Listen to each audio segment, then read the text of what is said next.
you feel like you are losing your grip, might suffer a trip or abandon ship, open a can of whatever you sip and join the fellowship. Hi there, and welcome to Can You Hear Me Now? Our weekly podcast, well, less of a podcast, more of a conversation. If you're watching us from the YouTube Extras channel, if you look in the video description down below, there's a Google Meet, and anyone is welcome to join in the conversation. This week was a really interesting week. We put out a video really proud of, where we basically made a friend and colleague, Allan, who's sat over there, we basically helped him create a whole new business, a sample saxophone, bad word, business. And, in that video, invited people to join us to chat about that if they wanted to. But we got loads to talk about today because it's Film Club Week, and something that we asked people to do is have a look at what I think is the best film about making music, and that is Amadeus, Miloš Forman's Amadeus, 1984 classic that is aged well. It is a true classic in that respect. And I've always felt, whilst it is a total work of fiction, this kind of rivalry between Salieri and Mozart is a thing that was imagined. But I think that something that it does, which is very rare, and I've rarely seen in other films, is capture the experience, the frustration, and the bemusement of composers writing music, and when inspiration strikes. But also, I think, a very interesting moment depicted by what's his name? Abraham. F. Murray Abraham. Thank you, Allan. Where he becomes totally, taken by a very, very substandard composition of his own writing, and how I've experienced over the years as a media composer, just overcoming that dopamine hit of actually creating something that you get out of the ether, and being able to judge it on its merit is, I think, one of the first things that we really have to learn to do. So, I mean, that's maybe a question for the fellowship joining us today. And anyone's welcome to join. Doesn't cost anything. Just click on the Google Meet and you're part of the fellowship. But yeah, so that's a question that I wanted to speak about, is whilst we should never grow weary of the huge, amazing escapism and wonderful elation we feel when we create something, when we're creating it for an applied use like computer games, film, TV, the kind of stuff I make, of remaining objective and overcoming that high that you see Salieri having, who's commissioned to write something, or is commissioned himself to write something for someone's arrival, overcoming that to actually be objective about what you're doing. It's quite a difficult thing, I think. So something to talk about, and I'd love to talk about some of the production aspects of Amadeus, because I think not only is it a fantastic film that captures that essence of what it is to be a composer, but also the way they made it, I think, considering 1984, I think is pretty impressive. And I think it stems from what was a hugely successful run at the Olivier Theatre, National Theatre, with Simon Callow playing the lead, and then it transferred to Broadway. And I think at some point, Mark Hamill, Simon, who's not with us this week, but pointed out to me, Mark Hamill once played Mozart. I think thought he was going to get the role in Amadeus, but I don't know about having Luke Skywalker as Amadeus. I think that could have been, certainly in 1984, a bit of a suspension of reality, of belief there. So that's Amadeus. Just a reminder that we've got a competition on. It's quite a difficult one. If you go to our challenges section, if you go to thecrowhillcompany.com and go to the hub, and down to our challenges section, there's a challenge on, which has a competition element, but we hope to try and give people real life experiences. And it's to score the first 4 to 5 minutes of a film that I did about MIDI. Sounds boring, but it's, a lot of people are watching it. And I'm not entirely happy with the music that I put underneath it, and was wondering if people could come up with a better solution to propulsive, factual entertainment music. What I haven't yet done, though, is make a video about how I approach it, and maybe a little bit of a brief in there as well. So if you keep an eye on our social media, but also on that hub page, I'm going to be updating that tomorrow with a little video about how I'd go about approaching a piece of factual entertainment like that. But we're running it for a month, so plenty of time on that one. Allan, who's producer of this podcast and is behind the wheels, how's your kind of last 10 days been? Because I just decided to launch into this weird project, which you mentioned briefly on last week's podcast, but it's come to fruition. People are downloading your library, and you're hitting refresh on Stripe. But I think that the team really pulled together for it, and interesting experience. Amazing experience. Like I don't think it's sunk in yet. Like you sent the video through like yesterday. Like, and I sat down and watched it, and it was really surreal, thinking, oh, that did happen. Because I think at the time it was just such, because I do love the fact this was, as I say in the video, this was meant to be a really quiet week at Crow Hill, and you were like, nah, not having any of that. No. It's going to be mad. We're going to do something crazy. And I just can't thank the team enough, and yourself. It was an awesome experience. I still am a bit tired. Like I know it's kind of like a silly thing, because you think it was only 2 days, but it was such a kind of, the energy was so good. Mm-hmm. And just like going on to Piano Book and seeing, I think we've got 107 downloads of it on Piano Book, and I think about like 16, 17 people have bought it, which is amazing. I think I'm just looking at the YouTube comments. I think Qphone has got he's got a copy, or they've got a copy. They say it sounds amazing, and I got a really lovely email today from someone who had bought the library, and they've already used it on stuff that they're doing for like a media library, which that was really cool to see that, and think, you're now, and it's weird to think that there's now 120 odd people who are playing you and looking at your face. I know. I love that. Honest to God, I love that. I love the SVG drawing. It's so good. I said to you though that the one that you've got of like all of us and all the tasks, I want that as the wallpaper for my computer. Oh, yeah. Like, I think that's just, again, as a nice kind of reminder of the experience. But I think you've touched on something that I've always believed about sampling. And I think we've finally overcome the idea that sampling puts musicians out of work.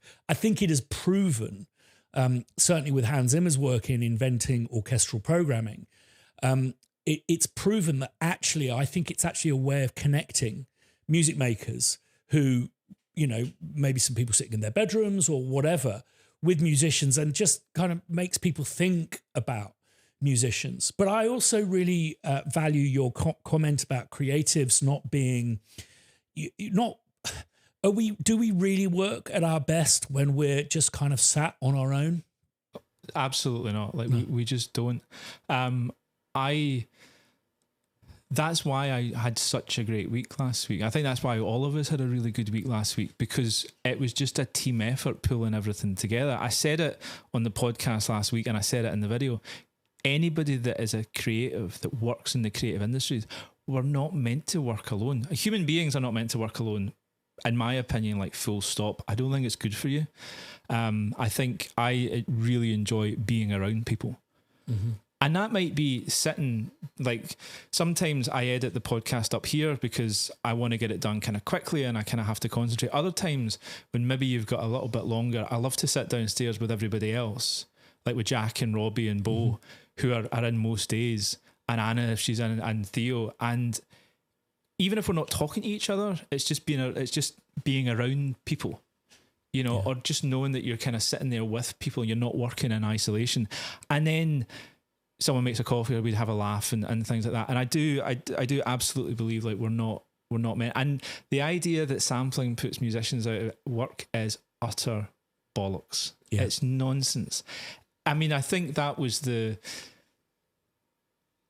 it's a tool. I don't mean I'm not comparing sampling to AI at all. No. What I mean is it is a tool. It's not going to put real musicians out of work. It hasn't. No. Because sampling's been around for, God, how long now? 40 years. And it's not, I don't know of any musicians that have been put out of work because of it. No. I think for a period it put a lot of drummers out of work. I think there were, and I think that if we cast our mind back to that period before drums became drum machines, I think it's interesting. I think musicians always kind of hark on about a lost golden era, but if you go back to that period, you're talking about a dozen musicians who were cleaning up everywhere. And I know it's the same in LA, like Jeff Porcaro just played on everything. And that's fantastic. But I think from a point of view of people, I think it's really interesting that really heavily programmed music, when people take it out live, they'll always take a live drummer. And in many respects, it'll be the drummer will be the certainly the second to last live musician that you would lose from a band. If you look at all of these pantomimes where you've got these pit bands where there's maybe 3 or 4 people in the pit, there's always someone hitting traps on their drum kit and stuff. So anyway, so I'm contradicting myself, but no, I totally agree with you. And I'm with you though. I'm exhausted too. It was a passionate week. I love it. Q Phone's just saying that the GUI is brilliant, just a big knob. Yes, and I don't know if he's referring to the actual dial or my face on it. For our American cousins, the word knob is a kind of derogatory term, not dissimilar from dick, but it's slightly more affectionate, isn't it? Don't be a knob. Yeah, a little bit. And I absolutely blame Simon for that. He was the one that suggested it, and he scarpered off on a.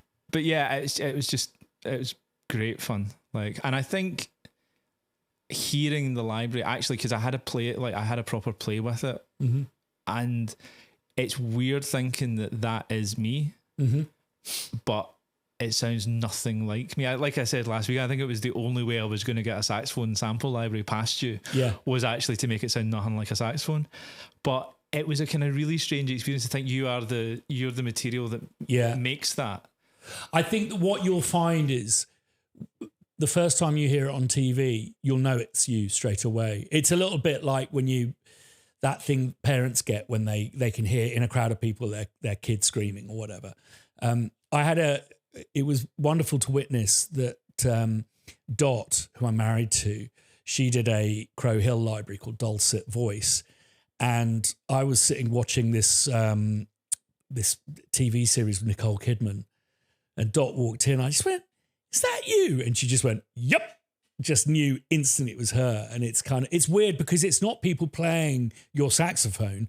It's people playing your saxophone. Yeah. And that's the bit that is it's weird. It's not my instrument. It's me playing my instrument. Yeah. I thought as well, I loved the fact that when you watch it in the video, for anybody who thinks I'm really shit at playing a low note, the A breaks up on the low A, the lowest note on the baritone. The mic on your DJI just was having none of it.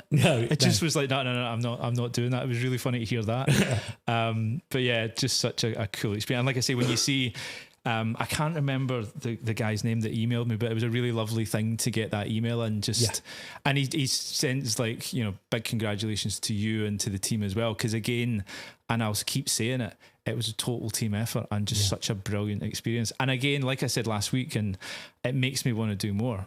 You start to realize there's, you've started to get some money in, and you think you'll just keep generating that money without having done anything, without doing anything extra on what we did on that session. So yeah, awesome experience. Currently quite a nice Chateaubriand at Hawksmoor for you there. Yeah, well, I'm off to Malaga in a couple of weeks. I'm going on holiday. So that's going to be a little bit of spending money for a bit of a Spanish steak. It all helps, doesn't it? Absolutely. Any questions from the community?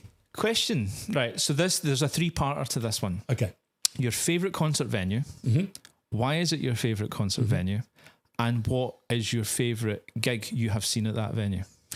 Okay, so I really, to be genuine with you, it has to be a venue that's no longer here. And it was called the Orange, and it was in West Kensington, and it was in a former snooker hall where the ceilings were really low, and there was this amazing thing that happened in Britain relatively late 1980s, early 90s. I would say 1990. Basically, the radio airwaves were deregulated. And suddenly national radio stations that were independent were allowed for the first time. Independent local stations were allowed up until that point, but it was the first time there were national independent radio stations. The first one was Jazz FM. And it brought forth this kind of movement that music was becoming very kind of electrified. There was this soft metal thing going on at the late 80s. And there was this disconnection with certainly people of my age group during that period. And we started listening increasingly to what was referred to as rare groove. And in fact, that was very much going on in the burgeoning hip hop scene at the time as well. So everyone was not listening to music of the time. We were listening to 1970s James Brown, Stevie Wonder, Parliament, Roy Ayers, that kind of stuff. And Jazz FM just came at just this perfect time. And I'll never forget, like in the third week of Jazz FM going on the airwaves, they interviewed Eddie Harris, which was this saxophonist who was this mad technologist, also just a great stand-up. He did an entire album, or they did an entire album of just his banter between songs. He was just absolutely hysterically funny, and wrote a lot of funny songs like I just like, Is It In? You know, it's a bit naughty, but just this like really propulsive funk track with this voice going, Is it in? Dunk, dunk, dunk, dun, dun, dun. There was this song about just eating just ridiculous amounts of food and stuff. Anyway, so basically this thing happened in the late 1980s, early 90s called acid jazz. And it was this conglomeration of rare groove and funk, but also jazz. And out of that sprung bands like the Brand New Heavies, Urban Species. Jamiroquai is probably the biggest band to have come out of that period. But there was this club that was part of that circuit in West Kensington, and it just had this tight sound. And it was also where I did like my first few gigs with the band that I was in called Redhead back in the day. So that's my favourite. I liked it because it had a really good sound system, really low ceilings. There was an amazing night on Friday nights where a band called Microgroove would play. They were called Micro Disney until Disney had a word. But they were called Microgroove, and they didn't have a bass player. They had a bass trombonist called Ashley Slater, who was in Loose Tubes. And that band went on to become Freak Power, which Norman Cook thing. I actually saw Ashley Slater's following me on Instagram. He's like total god. So that it was just like, I don't know. It reminds me of what I imagine those go-go concerts to be like every weekend in Washington DC. It was a place you went to and you just danced to live music, and it was fantastic. And my favourite performance there was the Average White Band. So it was a venue that fitted around 300 people. I went to see the Average White Band with Alan Gorrie and Hamish Stewart and, I can't remember the name of the guitarist, the mad rhythm guitarist. And it was just phenomenal. And they played and played and played. And I still have the poster of the Average White Band. Molly Duncan, yeah. Onnie McIntyre was the guitarist I was thinking of. And it was fun. It was just that point in your life where you're just going music to dance to. And, I hope those days return. So that's my answer. Sorry it's not around anymore. It's a Sainsbury's now. Oh, that's so disappointing. Yeah. And I mean, it very much, something happened to the live music venues in London, and I don't know if it was the rents or whatever, but it's not what it was. I don't want to be one of those negative old blokes complaining about good old days, but there we go. I think we've just got one person waiting to come in. Is that correct? I think, well, we had a few like earlier on. They must have either all had suffered power outages at the same time, and they've just, we'll give them a couple of minutes. I'll let them in. Yeah.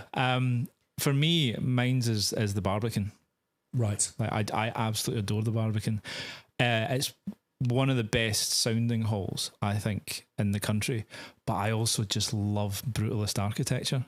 Yeah. Like I think it's such an amazing space. The idea it's not just the concert venue, that's where like the Guildhall School of Music is based. And it's got the Barbican Towers. It's just an amazing place. But I saw Mike Brecker there. Funnily, you mentioned Average White Band. The Brecker brothers were on. Mm-hmm. They've played with the Average White Band, and I saw Mike Brecker there, who sadly passed away a good 2 years ago now. But I've mentioned him before. It's like for me that was like seeing Coltrane live as a saxophone player, and I'll never forget the concert. It was a double bill, so it was Mike with. He had done this album with a group. He called it a quindectet. So 15 musicians. It was a kind of slightly kind of jazz come chamber band. And so the band comes out on stage and it's the introduction to this album called Wide Angles. The track was called Broadband. I still remember it. It's you know how you get those gigs that you just remember and you can instantly remember what it was like. So they start the track Broadband, and it's got a bass clarinet introduction with the rhythm section, and Mike's kind of looking around, and here what it transpires is he's forgotten his music. So they've started the gig, right? They've started, and the option was they could either stop or Mike just left the stage. So the band's still going and they don't stop. And he goes away, and he must be away for a couple of minutes. This intro's still looping away. Everybody's starting to get a bit tired. And he just walks back on stage, gets up, puts the music down, then realises he's not wearing his reading glasses. So goes into this little pouch, puts his glasses on. By this point, everybody in the audience is like, for God's sake, will you play? And as soon as he started, it was just insane. Like he was monstrous player. And everybody kind of sat up as soon as the first note. And I was in the front row. I was damn sure I was getting a front row seat for that gig. Good for you, mate. And then the second half was Joe Lovano, another phenomenal tenor player, but he was just doing traditional kind of quartet. And this is the bit I remember. I needed the toilet, and for anybody who's watched these live streams, you'll know that I do nip out at certain points for the toilet. So I left, and I went out, and the Barbican quite rightly do not let you back in until there's a proper moment. So between tracks. So I'm standing downstairs in the bar before the lower level of the Barbican got done up. There was a bar with a TV, and you could watch the gig. And this shadow just kind of appears to the side of me and leans over and he orders like a glass of water or something. I just did that really cartoony double take, and it's Brecker. And he hung around. He was like, "How are you enjoying the gig?" And I'm kind of like, I'm like, "Oh my God, it's Mike Brecker." And this was in like 2004. Wow.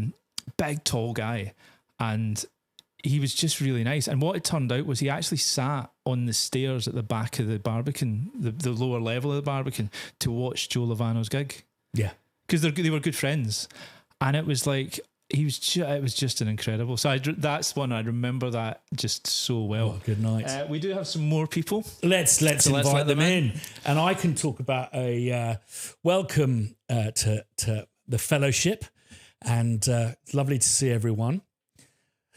Good evening, everyone. Lovely to see you all. We're just talking about favourite venues and favourite concerts at these venues. And Allan was talking about the Barbican.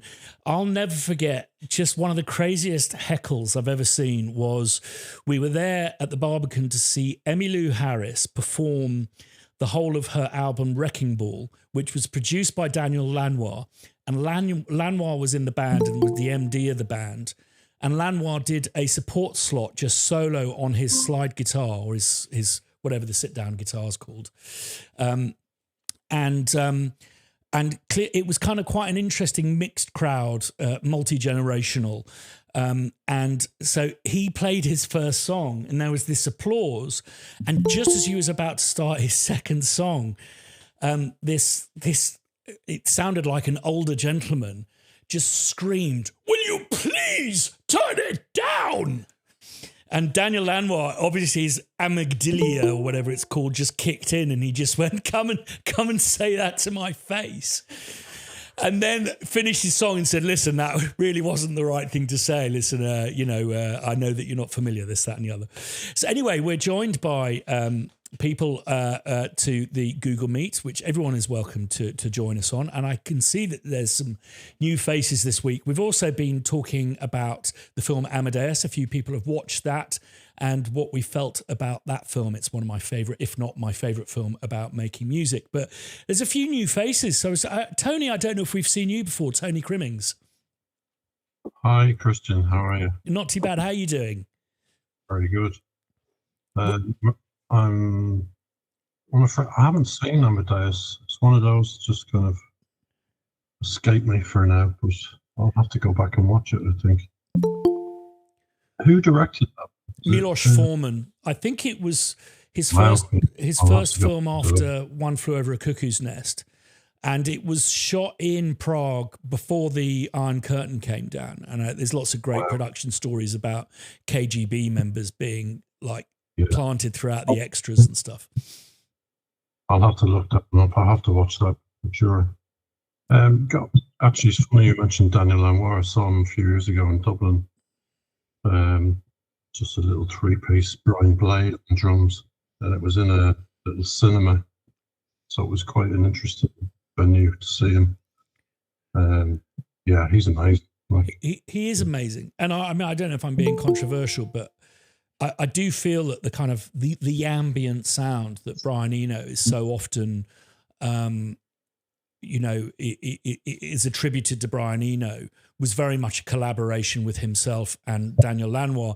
And actually, if you listen to Daniel Lanois' albums preceding the work he did with Brian Eno, you can hear that style developing. He did a fantastic production on an album by the Neville Brothers. And there's a track on that, a Bob Dylan track, with God on Our Side, I think it's called. And it's absolutely amazing production. So, Aaron Neville sings the main vocal on that track. It's amazing. Oh, brilliant. It's into that more. I think him and Eno together kind of, with U2, for example, when they did The Unforgettable Fire in Slane Castle, that album would not have sounded the way it sounded without Lanois. I mean, everyone talks about Brian Eno, but even The Edge said he changed the way that he approached the guitar and the whole tone. Yeah. Through him. Yeah, it's very interesting to actually listen to Daniel Lanois' work prior both to Eno, but also prior to U2, and you can actually hear, this is the way that The Edge developed his the guitar sound he's very famous for was certainly guided, I think, by Daniel Lanois, certainly in the experimentation.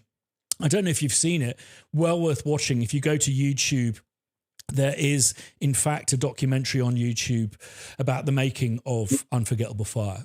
And it's absolutely fascinating because they went to, was it Slane Castle, to try and record it there. And I think that, I think historically they say it was recorded at Slane Castle, but they didn't actually lay many tracks down there. I think they kind of developed their sound and then ended up, I think, in Olympic Studios in Barnes in London, where they did a lot of it. But yeah, it's a really good thing to grab on YouTube. It's absolutely fascinating to hear those songs materialize, but these amazing walls of sound created with the Edge's guitar, which I think are, very much we can attribute to Lanois.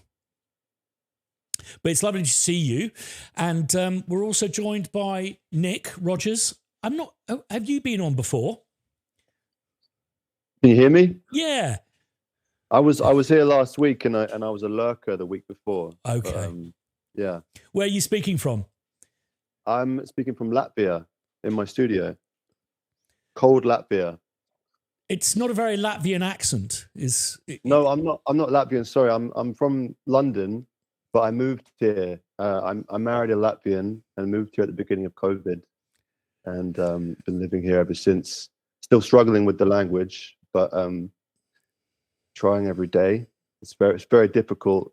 It's level 4. If there are 5 levels of difficulty for English speakers, apparently on the ASCII system, I think it's called. There's Spanish is easy, is level 1, but Latvian's level 4 next, and then Russian and Arabic and Chinese and all those other languages with different alphabets is 5. So yeah, it's super difficult. Yeah, and I think Basque is either 4 or 5, isn't it? That's it's not Basque related to Spanish? anything. Escura, as they call it. Yeah. But Yeah, where are you it's- from in London? From West London originally, but I lived everywhere in London when I was there. So sorry All to over. just go local, because I'm a West Londoner. So whereabouts? Oh, Chiswick. Oh, Chiswick. No, well, Well, Ealing actually, but yeah, Chiswick. yeah. I Yeah. did a 2 stretch in Gunnersbury, which is in the kind of hinterland between Yeah, Chiswick. I lived in Mortlake for a short time. Because I lived in Brixton for a while above a pub that closed at 4 a.m. every night, and I loved it. But the landlord threw a wine glass at me once, and it smashed. And I was like, right, I got to get out of here. I know where I'll go. I'll go to Mortlake, where nothing ever happens. You know, next to Richmond. And I got so bored after 4 months that I moved out. Yeah, but Well, it's good. West is best. I love West. Yeah. Oh, it's yeah. I'm definitely a West Londoner. Well, it's good to see you, Nick, and good to Please don't lurk. Please come and contribute to the conversation. And I actually wanted so badly to contribute one thing to the last 2 weeks about some inroad to classical music, or I like the way NTS calls it, which is sheet music, because it includes all contemporary music, everything written down on notation paper.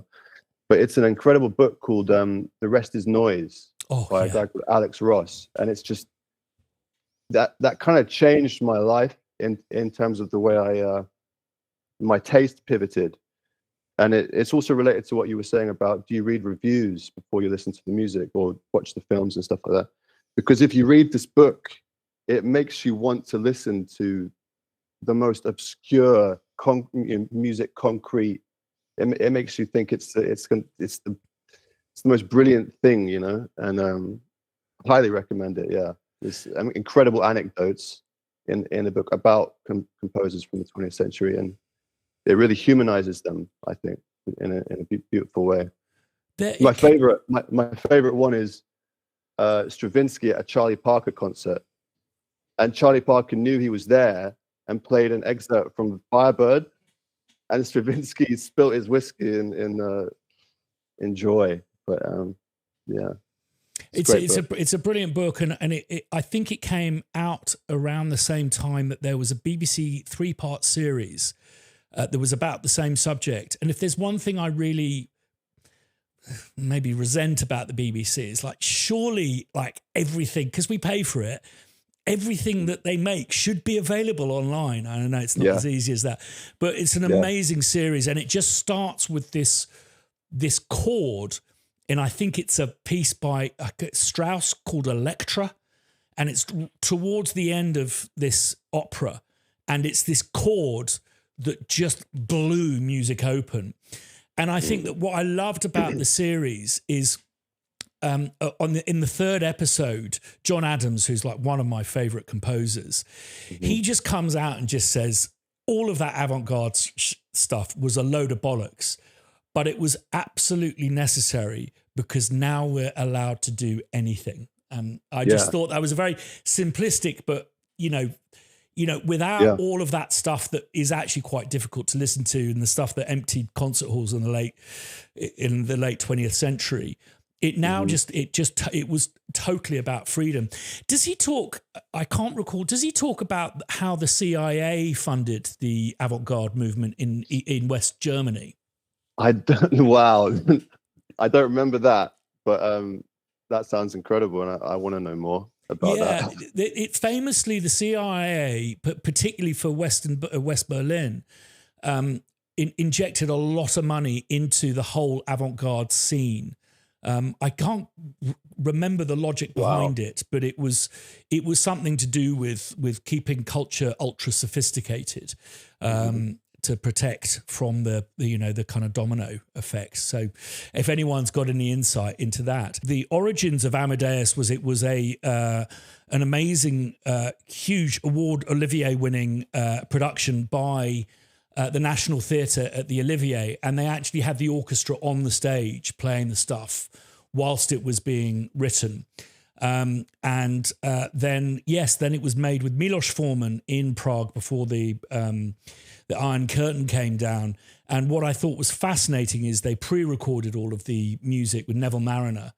St. Martin's on the Fields, I think, is the band. And because they're all wearing the chalk wigs, they basically gave them in-ears and played the music. So they were acting in sync with the music. And I think that's what was so effective about it. Everything all right, Allan? Seems to be. Okay, back to normal. Great.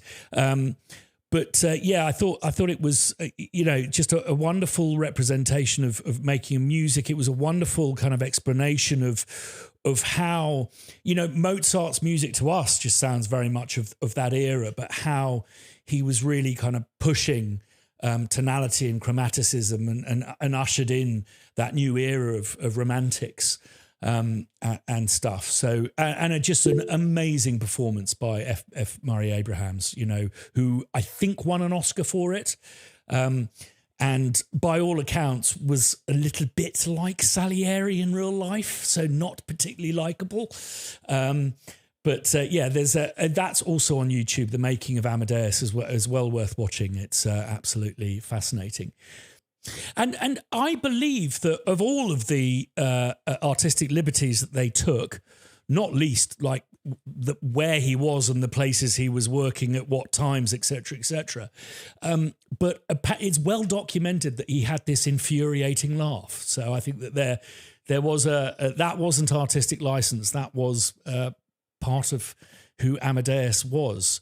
And I love kind of Salieri. He was just he's a great kind of Greek choir, just commenting on this guy who makes this music that's from the heavens, but he's this really kind of coarse, gambling, drinking, adulterous individual. And I think that him being the conduit for that is fantastic artistic license.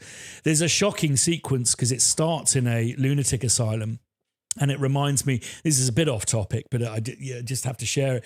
It reminds me of, I used to live near the Imperial War Museum in London, which used to be Bedlam, which is the famous mental institution. And the Imperial War Museum has this amazing kind of entranceway with all of these pillows and this atrium and stuff. And you think, why didn't, a mental institution have this beautiful, glamorous kind of atrium? And it's because they used to chain the patients to the pillars, and people used to go sightseeing and just pointing at all the mad people. Anyway, sorry, I've gone off topic there. No connection, but Mark, before I invite you in, Mark Taylor, I've been playing your violin library from Piano Book, and it is sensational. Well done on that. It didn't make the cut for the video that we put out this week, but I will be reviewing it in the near future. I absolutely love it. And it, just from the brief conversations we've had on this podcast, for me, it really, it seems to have your personality in it. And I think that's what it's all about when it's down to making sound. So before I invite you in, just wanted to wish you congratulations on that. So how are you, Mark? I'm good, yeah. I will say is there, right? When I got the Instagram notification of you following me, I had to double blink when I saw that. Because that caught me off guard. So yeah. And I also noticed that when you released the video last night, I was there, I was eating noodles, and I thought, that violin pit sounds very familiar. Wait a minute. Well spotted. That's what I was talking to Allan about. You just know when it's yours, don't you? And that was in the background, you so well spotted. Yeah. And I also noticed it in the background as well. And look, like when there's like a part in the video where you show off like a saxophone that someone made.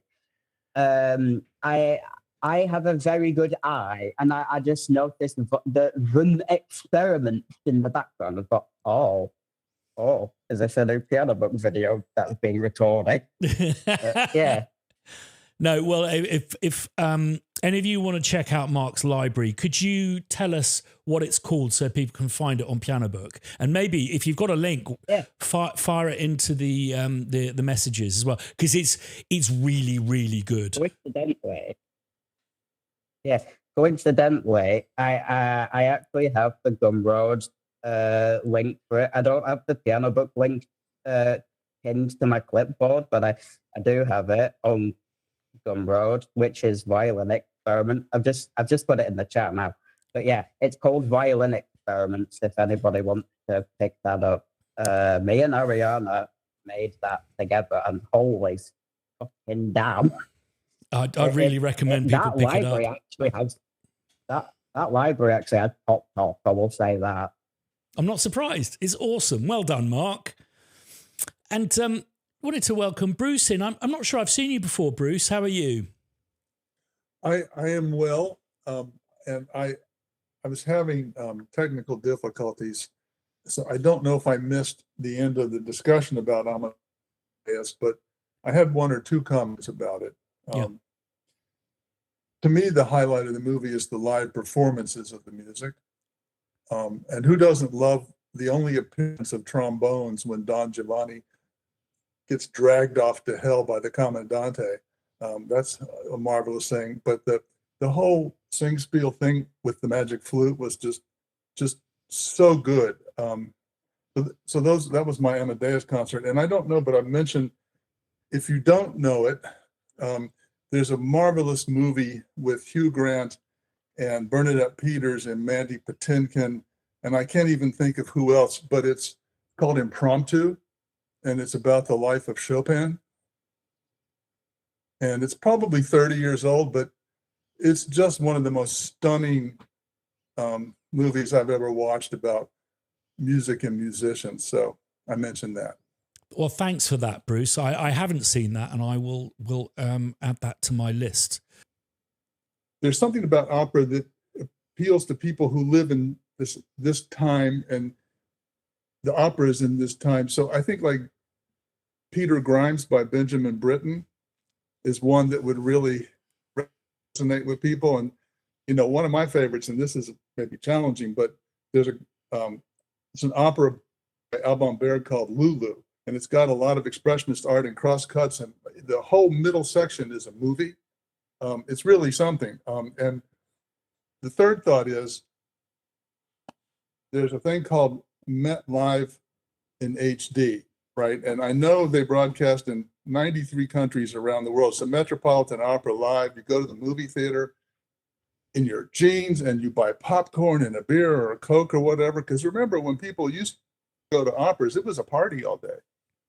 And everyone I've dragged to the movie theater to watch the Metropolitan Opera live in high definition has come away saying, wow, that was fantastic. So check it out. There's probably one broadcast near you. And you can stream them all from the Metropolitan Opera website for a reasonable fee, of course. So those are my couple of pennies. That's a great tip. And yeah, I totally agree. Whenever I've gone to the Royal Opera House, there is a slightly stiff feeling to that environment and the behaviour of the people that are around you. And I can imagine just going to your local cinema is a much more comfortable way of maybe experiencing that for the first time. It's not only about venues closing, but it's music shops closing. We've lost a really big one in Edinburgh, and it just used to be a place where people used to go and exchange tips and pick up your things to like auditions for bands and all of that kind of stuff. That sense of community is being lost, and I think that's a real shame, really, that everyone's buying this stuff online that isn't maybe right for them as well. I think that's something I really miss. And you know, Tony, you touched on the BBC rehearsals, being able to view those. If I had an ambition in life, I have two recording studio ambitions. One is to set up a recording studio without CPUs, without people using computers, just so people can experience that. But the other is I love the idea of having an orchestral space where people record soundtracks, but a little bit like, operating theatres are called operating theatres because people used to watch and they still watch in university hospitals. But the idea of having an orchestral theatre where people can watch sessions take place and hear the different instructions that are being given to the conductor and the conductor to the orchestra, I think would be a really wonderful thing to involve people in the process. And watching, there are quite a lot of open rehearsals with a lot of those BBC orchestras still. I know that the BBC Scottish Symphony Orchestra do open rehearsals, and I think it's absolutely fascinating to watch and to train your ear to hear the differences when the conductor is giving those instructions. Allan, you're a massive fan of, we're talking of Bernstein, there's so much Bernstein stuff online he used to do, I think, a kind of a retreat with students and stuff, and watching him work with an orchestra is phenomenal. I think he was one of the best. I mean, there's, what was it? Is it Young Person's Guide to the Orchestra? He did a kids, he was like the presenter for like a children's, I think it was broadcast on TV, and it was getting young children into classical music. And I think he demonstrates a Moog synthesizer. I'm sure they kind of wheel it on, and they play it. It's fantastic. Every 6 months, a new record shop opens in Edinburgh, and it's like, we're winning. We're actually winning. It's wonderful. And I think this is a lovely way to wrap up. There's been so many brilliant suggestions of stuff to go and look at, to listen to. If I was to also recommend one thing, the greatest 5 minutes of music education ever is on YouTube, and it's Bernstein talking about the cycle of fifths. It's just wonderful. And it's something I've been wanting to rip off for a video for ages. But I think it all just circles back on Allan's beautiful comment at the end of the video that we put out on Crow Hill's main YouTube channel yesterday. And that is, as creatives, we don't do so well on our own. And I do think that we should heed to the advice of going out, seeing live music, watching rehearsals, and but also joining us here on conversations like this, where we get to pick up new things to go and explore and adventure and inspire. And I'm certainly going to take a lot of the recommendations that have been made by you people, you fellowship people. And I, as always, thank you for joining us. And anyone's welcome to join every week, 7 p.m. UK time. Just have a natter about music. And I know that my week is going to be enriched with these new avenues to pursue, courtesy of everyone who's joined us here tonight. So thank you so much. And as always, loads of love, and look forward to seeing you next week. Bye-bye. If you feel like you are losing your grip, might suffer a trip or abandon ship, open a